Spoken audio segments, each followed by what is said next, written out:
All right, so here we are. We are in Dallas, Texas with my friend Maria. What's up, guys? And she's got this cool real trap house. F you, Ryan Jackson. This is a real trap house because I've seen the pictures of it. We're gonna take a little walk through here, but first, I wanted to hear about the deal. So guys, this was a pre-foreclosure actually. So this house was going to auction back in January. So ended up purchasing it end of December. We bought this thing for $155,000. We actually ended up doing a $15,000 lease back just because we gave the homeowner about a month to leave. But guys, again, bought it at end of December. It is freaking April. I just got access to this thing yesterday. So they definitely took a little while to move out of the property. But this thing is disgusting. When I say disgusting, you guys are about to see here in a minute. We're probably gonna put in a little over 6 figures into this thing for the rehab, about 120,000 bucks. But it is a 4-bed, 2-bath, about 1,900 square feet with a pool. But it's in Arlington, great area. So I'm thinking about keeping this thing as a rental. We need to talk about why the fuck you bought this when? When did you close? I closed on this thing December 28th. Okay, that's a lot of months. Yes. What's been going on? I am too nice sometimes. That's what it boils down to. But I gave these guys a month to move out, which again is why I do lease backs and I collect So at least money. you do that. Yes, exactly. Okay. So I held back $15,000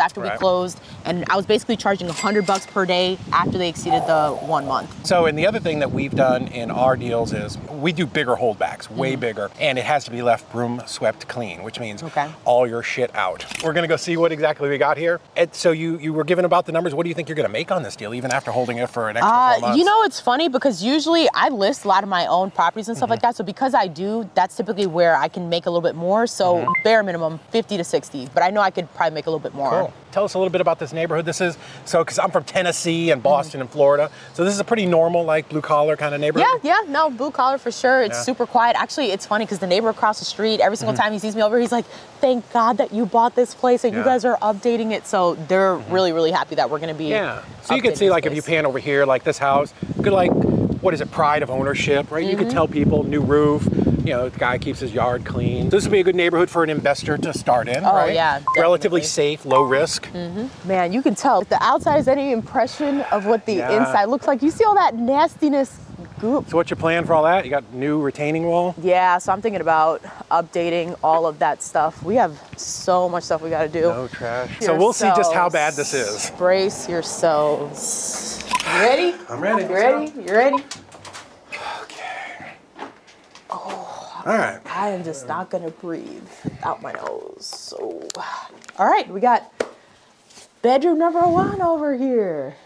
So when's the crew coming to demo all this? Oh man, so we're trying to see if we can get it on the calendar, but this place is gonna take like 3 months to do everything. Like, yo, the roof is nasty. I really feel like I need a mask or a hazmat suit. Ugh. Do you think there's any treasure in here? Ugh, I don't know, man. With all the all the shit they got. So this, you're gonna gut this all the way to the studs. Oh yeah, I don't. I'm gonna tell you, I was questioning your decision a little bit until right this moment.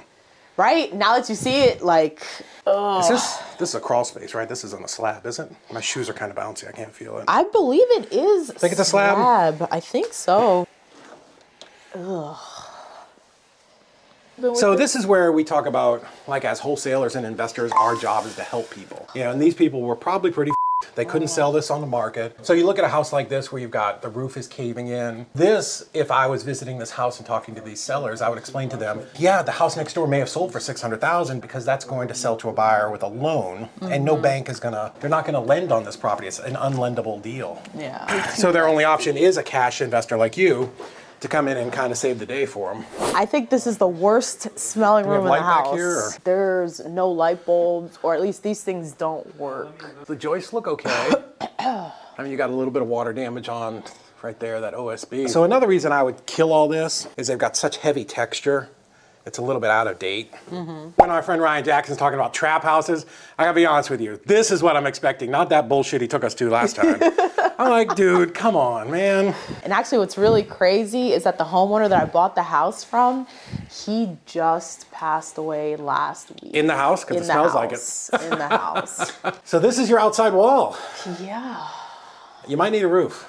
This is why I was able to file that claim with my public adjuster, and we ended up getting $42,000 So that's insurance. A branch hit that. You might have to reframe this wall, which could be expensive.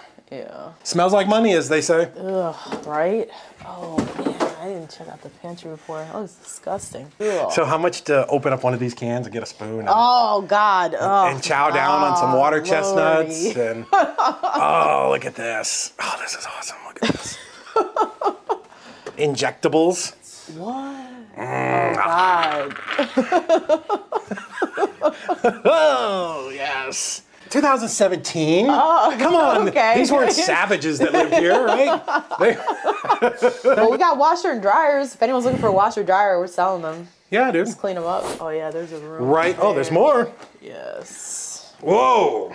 Okay, it got me finally. Oh, word? Oh, okay. Nice. ahead. I was going to say, Go how ahead. is it that you guys can smell this? That one finally got me. Oh, my God. So this is a little den.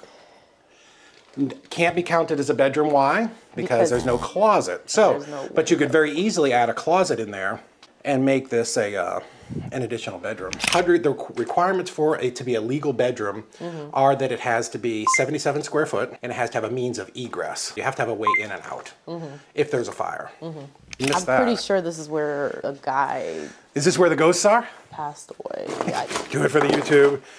Oh, okay. Well, your walls are, I mean, they're still dry. That's good. It looks like there was a couple cats that they were. So there's cat hair matted here. All right. Highlander catalog 1996. Oh man, can I take this back on the plane with me? Oh, look at that. Wow. Look at that. Pretty heavy? It is. Yeah. You try it? I'm like scared to touch anything in this. That's what they have. We sanitized during COVID enough for the rest of our lifetime. Dang. It's pretty heavy, right? Yeah. Do it. Put it right through. Do it. Dude, there's some stuff you could sell in here. Gentleman Jack, how much to finish that sip? Ooh. All right, let's see the bathroom. Yes. Oh, could we have some here? Could it be? Yes. Oh, wow. Yes. College girls. Dude, I feel like that was like when I was a kid. Oh, the pool. Oh. All right. So, I got $500 for someone to jump in that pool right there. So seriously, let's talk about this pool. What's your plan? I definitely want to keep this thing. I don't know what all is wrong with it, but it's been holding water, so I don't think there's no leaks. Any leaks. But yeah, no, so we're going to replaster, retile, and we're probably going to have to replace all of the equipment. I don't think any of that stuff works over there. Well, that's heated right now. Isn't that a heater? Gas heater? I mean, your piping looks good. It looks fairly recent, though. It might be okay. Yeah. So the heater's been disconnected because you can see it was running water through there at one point. Yeah. And they just bypassed it. So you're gonna paint the house, or what you gonna do? So we're gonna see if we can power wash it, and I mean, depending on what it looks like, we may do a paint job on the exterior. So your guy gave you a quote on fixing the roof, soffit. So for people that are listening, this is called the fascia. So this is just the face board of the roof. You got your shingles, your drip edge, the fascia, and underneath here is called your soffit. So soffit has vents in it, and that's what the air goes into the attic and circulates air into your attic so that it doesn't get really hot and keep your house, overly warm, I guess, during the summer. So maybe some pressure washing here. Yeah, new tile. How deep do you think that is? There's no filter pole around here? Or skimmer pole or any of that? I feel like we should drop something in there and see how deep it is. I want to say at least 5 feet. Maybe because it's so dark and you can't see the bottom. Yeah. It just does feel like it goes pretty deep. Let's see, this is a 6-foot pole. What are we betting? Does anybody have a feeling? Chilly. Does anybody want to go with like 5 foot? I think it's gonna be 6 too. 6, yeah. I'll say 5'5". Ooh, there it is. Ooh!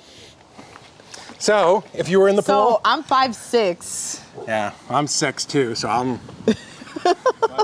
So yeah, about 5 foot. Okay. Yeah, in the back. Let's talk about the backyard. What we got to do.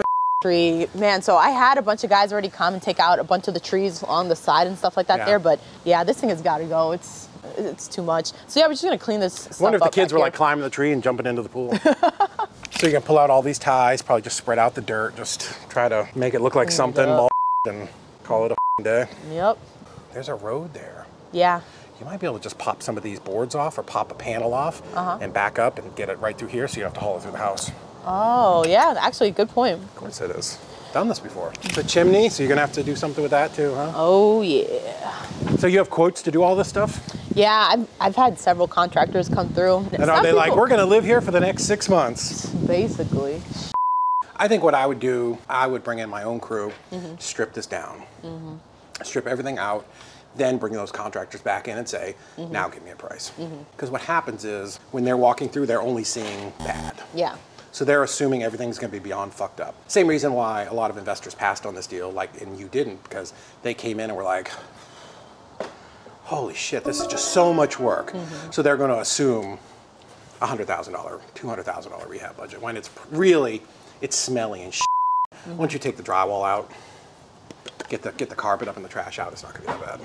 You know, our job as a wholesaler is to help people, and you know, going around and not understanding your comps and offering people more than they should be offering, and then not being able to close just makes the situation worse. It does not make, you're not helping anybody, it makes things just terrible for people, so. Yeah. So you did the right thing, you get Gold Star for helping them out. Now you get to turn this around and the neighborhood's gonna love you. I know, right? Ooh, they're excited. No, bet. I am not excited about going back in though and getting this smell. God damn. Ugh. So you think you can keep your windows and just get them repaired? Yeah, I was gonna say maybe like. I think you can get a good window company to come out and reglaze this. Oh, someone's Thursday night hairdo. Thursday night. That's the ladies' night hair. Got some metal racking over there. I'd keep that. Pop-up bed frame. That's worth a couple bucks. Dude, you got Fishing so much rod. trash. They got some tools. You think they were using the fishing rod back in the pool? In the pool? Maybe they're casting for frogs. But you know what the highlight is?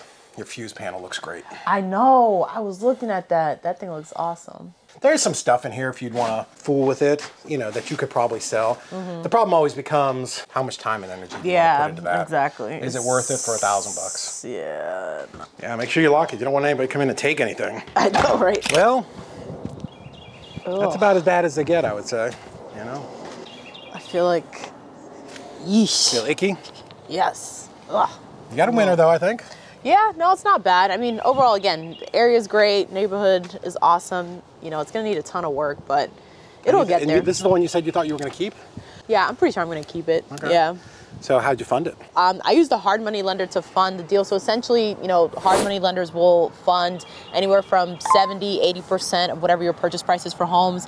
And the thing with the hard money lenders, you guys, is that they charge crazy rates because you're getting cash. I forget what exactly the terms were for this particular house, but I know I'm paying at least 12% for the loan that I got, and they funded me at like almost 90% total. So you did have to bring some money to closing? Yeah, exactly. I think I ended up bringing maybe like 28. So that was your cash, or did you get a partner to bring So it? I use private lenders. So basically with private lenders, just anyone that I have a personal relationship with. So for example, if you know someone that maybe has 20, 30, 40, 50K just sitting in the bank, it's like, hey, instead of you earning 0.01% or whatever it is on your money, I can pay you 8, 9, 10% return annually on your money if you want to invest with me. So that's how you're doing all these deals. Yep, exactly. Nice. So you're kind of using a little blended strategy. Why not use 100% private money? If I have people that have all the money that I need, I will go that route, but I don't always have, you know, people with 150 or plus. Nice. So if you do have 200,000, you need to call my girl here. Yeah, hit me up. She'll put your money to work and get you some real returns. So how quickly are you going to get this thing started? Because I'm going to be back in 3 weeks. So the goal is to hopefully start within the next week. So I kind of want to do the strategy that you mentioned, maybe just get some people to clean it out, like 100%. 100% what and I then would do. You are going to scare,